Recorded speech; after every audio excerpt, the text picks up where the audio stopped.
For the past year, we have been inundated with virtual events and online happenings, but now some of us have got a dose of reality. I'm here in Abu Dhabi in the UAE at the International Defence Exhibition, known as IDEX, where more than 70,000 visitors have walked through its doors over the last 5 days. In fact, the only virtual reality experience here is on the Invest in Saudi stand, where you can take a virtual tour over the kingdom. Now that's an event I'm up for. Let's go.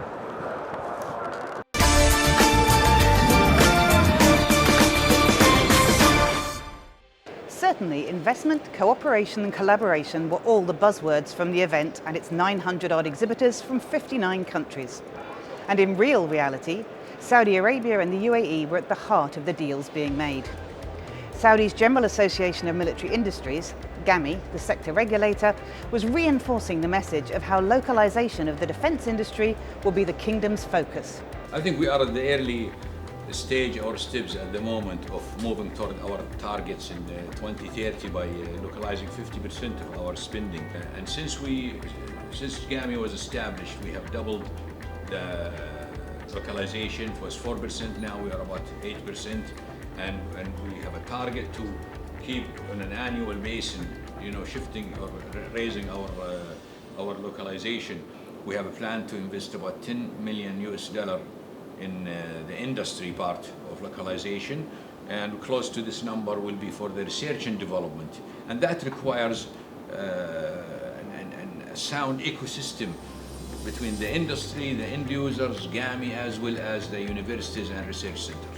The UAE's defence conglomerate Edge is already seeing the result of investment within the country and captured attention on the opening day of the show when it unveiled a new family of micro, mini and small multi-rotor loitering munitions called the QX range. It also announced a number of enhancements to products such as the Desert Sting precision-guided glide weapons. As ever, when some are building them up, others are knocking them down. Raytheon Emirates has developed a high-energy laser weapon system and embedded it onto Al Jassur's signature Rabdan 8x8 ground vehicle. The Raytheon system can track and identify a rogue drone, lock onto it, and fire the laser to neutralize the threat. Or in other words, zap it into smithereens. Our system, on average, can take down a drone in roughly 5 seconds, depending on the size of the drone and a few other parameters. I'll say that on a fixed site where we're plugged into a consistent electrical source, we have an unlimited magazine, and so really it's as long as the operator's fingers don't get tired of the trigger. But it's not all about shooting things down. Alan Peaford has been out to the display area and found a product that will help pick them up. Alan? Whenever there's a search and rescue operation, time is incredibly sensitive. But we all know we get to that point when they say, it's going to stop now because of night. Well, not anymore. Ideas at Sea have come up with something that's actually working now that means they can carry on operations day or night. So Michael, tell us about Ideas at Sea and what you're doing to help in search and rescue. So Ideas at Sea is a company which is providing optical radar systems, sometimes referred to as optical radars. And what we do is basically we scan a surface. In that sense, for search and rescue, you would scan the surface of the ocean, and you basically would detect and classify and track anything up there, like boats or people in water and stuff like that. So we have two systems in general. One is referred to as a pod. You would attach it to an aircraft and the belly, basically. And the other thing is that we have a so-called solution HeliSAR. And HeliSAR replaces a window in the helicopter where the optical cameras basically are integrated in.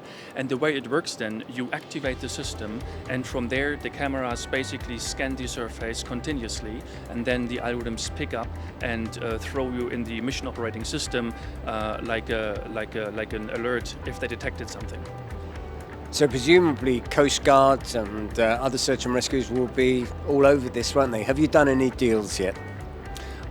We are talking a lot, and I'm proud to announce that we just finalized an assessment with the NSRC here in the UAE. They will evaluate our system very shortly, and they're all excited because compared to traditional methods, how you would do that, it is like 30 times faster, and that's a significant number. Thank you.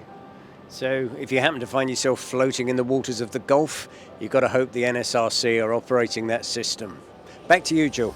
That sounds a great piece of kit, and good to know the UAE's National Search and Rescue Centre is looking closely at it.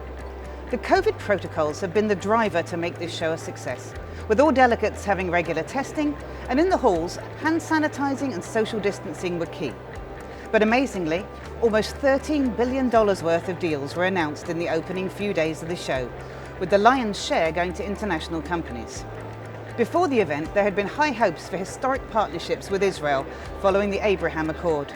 But sadly, a travel ban on flights from Tel Aviv because of COVID put an end to that. Some Israeli companies were able to make it, bringing teams from other offices in India or the USA. Singulate was one of them.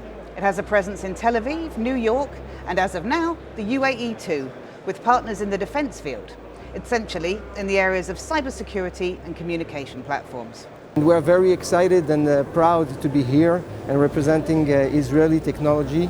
It's historical, and we hope that we will be able to develop strong partnerships and allow the world to be a better place.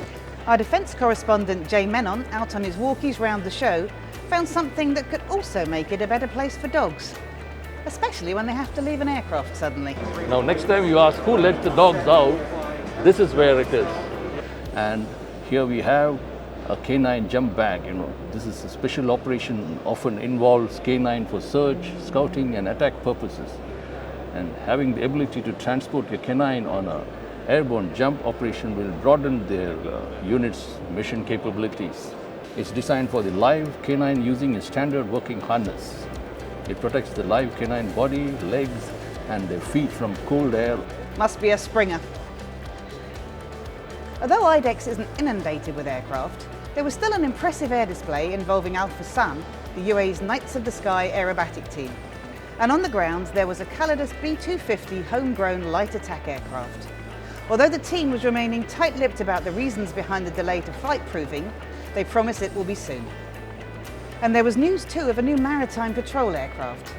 This is from PAL Aerospace of Canada, who have two Dash 8 Q300 ISR platforms, and at IDEX launched a new platform dubbed the Peaford, which is based on the de Havilland Dash 8 400, designed to deliver higher performance and greater time on station. Another company with a Dash 8 on its books, and the MENA region's largest fleet of helicopters, is Abu Dhabi Aviation. The company has been growing globally in the oil and gas sectors and VIP transport. But that didn't stop them wanting to be part of this great revival event, as Chief Financial Officer Ashrad Fahmy explains. Abu Dhabi Aviation is a regular participant. We always are here. We like to build a international relationship with businesses and partnership with these businesses. We do MRO and we do services for the military, especially within the search and rescue, for example, and also we provide services for the police in country and elsewhere, so whether it's Bahrain police, Oman police and so on. So we extend our services not only to the civilian sector but also to the military sector, and this is why we're here. There really is huge credit due to the UAE authorities for putting on such a safe and successful show. Clearly the defence world needed to meet face to face. Let's hope that other show organisers will show the same commitment to safety and well-being. In the meantime, stay safe yourselves. Goodbye.